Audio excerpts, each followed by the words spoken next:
வணக்கம். 3 மணி செய்திகளுக்கு வரவேற்பது நான் நந்தா. முதலில் இந்த நேரத்திற்கான தலைப்புச் செய்திகளை பார்க்கலாம்.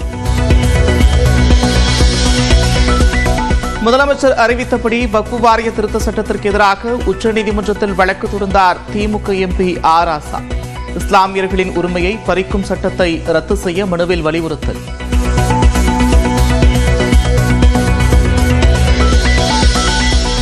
நெல்லை மாவட்டம் சீதர்பநல்லூரில் மின்சாரம் தாக்கி 6 வயது சிறுவன் உயிரிழப்பு. சூறைக்காற்றில் அறுந்து கிடந்த மின்சார உயிரை தவறுதலாக மிதித்து தாயும் காயமடைந்தார். வங்கக்கடலில் உருவானது குறைந்த காற்றழுத்த தாழ்வு பகுதி. வடமேற்கு திசை நோக்கி நகரும் என்று வானிலை ஆய்வு மையம் கணிப்பு.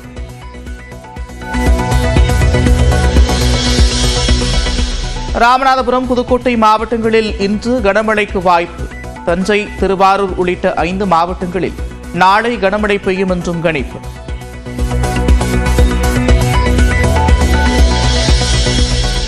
திருவள்ளூர் மாவட்டம் சோழவரம் அருகே ஆவடி காவல் ஆணையர் சென்ற வாகனம் விபத்து. நல்வாய்ப்பாக காயமின்றி தப்பிய ஆணையர்.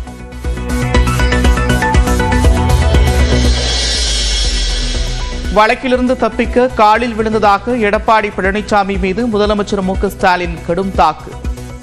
நொந்து போன அதிமுக தொண்டர்கள்தான் தியாகிகள் என்று தியாகி யார் என்ற கேள்விக்கு பதிலடி. நொந்து போய் நூல்ஸாக மாறி இருக்கக்கூடிய அதிமுக தொண்டர்கள் தான் இன்றைக்கு தியாகிகளாக இருக்கிறார்கள். முதலமைச்சர் பதவி வாங்குவதற்காக யாருடைய காலில் விழுந்து அந்த அம்மையார் ஏமாற்றிட்டு போனார், அவர்தான் இன்றைக்கு தியாகியாக இருக்கிறார். ஆக தியாகிகள் என்று எழுதி வந்ததற்காக இந்த விளக்கத்தை நான் தந்திருக்கிறேன் தவிர வேற அல்ல என்பதையும் அவைக்கு தெரியும். அதிமுகவினர் வெளியேறிய நிலையில் அவையிலிருந்து கேள்வி எழுப்பிய செங்கோட்டையன் பதில் பெற்ற பிறகு வெளியேறிய போதும் எடப்பாடி பழனிசாமியுடன் செய்தியாளர் சந்திப்பில் பங்கேற்காமல் சட்டமன்ற உறுப்பினர்களின் அறைக்கு சென்றார். நிர்மலா சீதாராமனை செங்கோட்டையன் சந்தித்தது குறித்து செய்தியாளர்கள் கேள்வி. இது பெரிய விஷயமா என்று எடப்பாடி பழனிசாமி பதில். இதுக்கு அதுக்கு என்ன சந்திக்கிறது ஒரு பெரிய விஷயமா பத்திரிகையில் ஊடகத்தான் காட்டுறீங்க. வேற வழி இல்ல. இது ஏதாவது பேசி அதிமுகவை எப்பொழுது பார்த்தாலும் குறை சொல்லுகின்ற போக்கை விட்டுவிட்டு இப்படிப்பட்ட ஆக்கப்பூர்வமான மக்களுக்கு ஆக்கப்பூர்வமான நன்மை கிடைக்கின்ற பிரச்சனை நான் சொல்றோம். அதை போல் நாட்டு மக்கள் எடுத்து சொல்லுங்க. அதிமுக நலனுக்காக அமித்ஷாவையும் ஜிஎஸ்டி விவகாரத்திற்காக நிர்மலா சீதாராமனையும் சந்தித்ததாக செங்கோட்டையன் விளக்கம். அதிமுக பாஜக கூட்டணி கட்சி தலைமையை முடிவு செய்யும் என்றும் பேட்டி.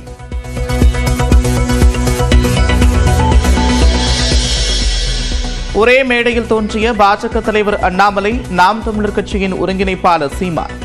சென்னை அருகே காட்டாங்குளத்தூரில் நடந்த நிகழ்ச்சியில் பங்கேற்பு.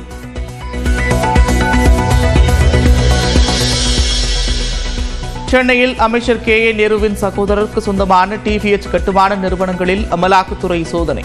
கோவையில் மற்றொரு சகோதரர் மணிவண்ணனுக்கு சொந்தமான இடங்களிலும் அதிகாரிகள் ஆய்வு.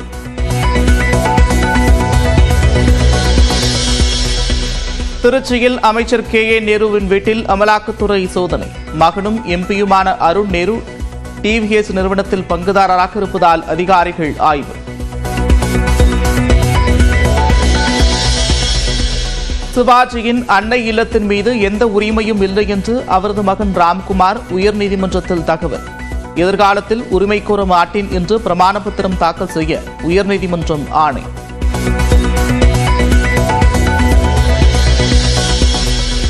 திருப்பூர் மாவட்டத்தில் நேற்று இடியுடன் கூடிய கனமழையால் 2 உயிரிழப்பு. ஈரோடு மாவட்டம் நம்பியூர், கோவை மாவட்டம் காரமடையில் வாழைகள் சேதம். வெலிங்டன் அருகே மதுபோதையில் தண்டவாளத்தில் தூங்கியவரால் பரபரப்பு. உதகையிலிருந்து குன்னூர் நோக்கி சென்ற மலை ரயில் நடுவழியில் நிறுத்தம்.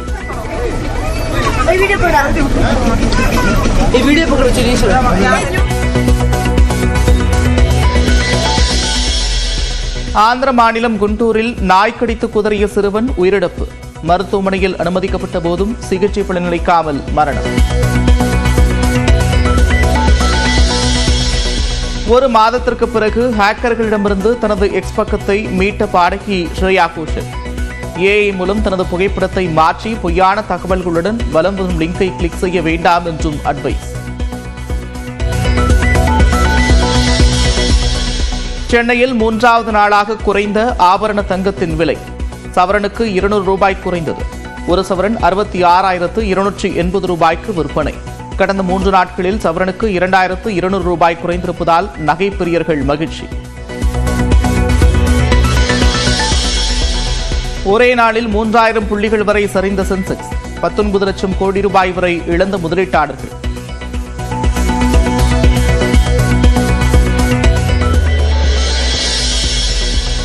சென்னை கொல்கத்தா அணிகள் மோதும் ஐபிஎல் போட்டிக்கான டிக்கெட்டுகள் விற்று தீர்ந்தன.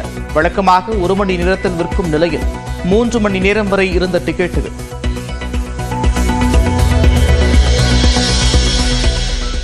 உத்தரப்பிரதேச மாநிலம் நொய்டாவில் ஸ்விக்கியில் வெஜ் பிரியாணி ஆர்டர் செய்த இளம்பெண் சிக்கன் பிரியாணி வீடு தேடி வந்ததால் வேதனையுடன் வீடியோ வெளியிட்டார்.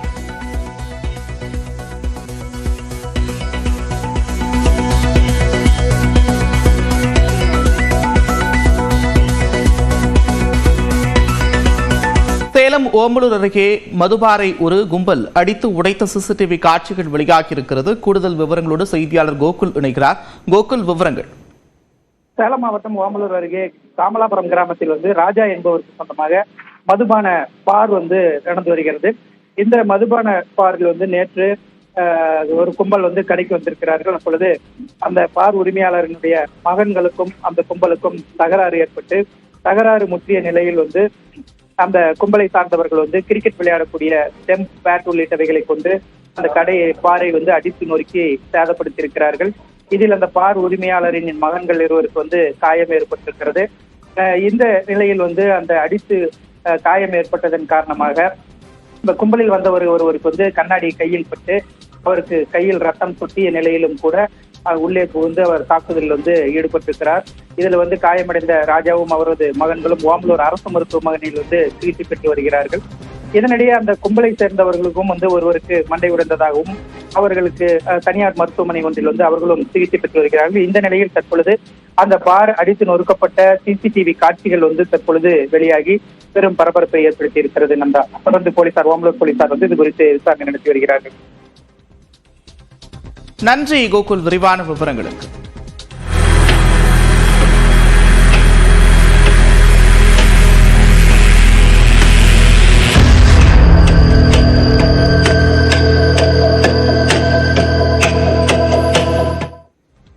மத்திய அரசின் வக்ஃபு சட்ட திருத்தத்திற்கு எதிராக நீதிமன்றத்தில் திமுக மனு தாக்கல் செய்திருக்கிறது.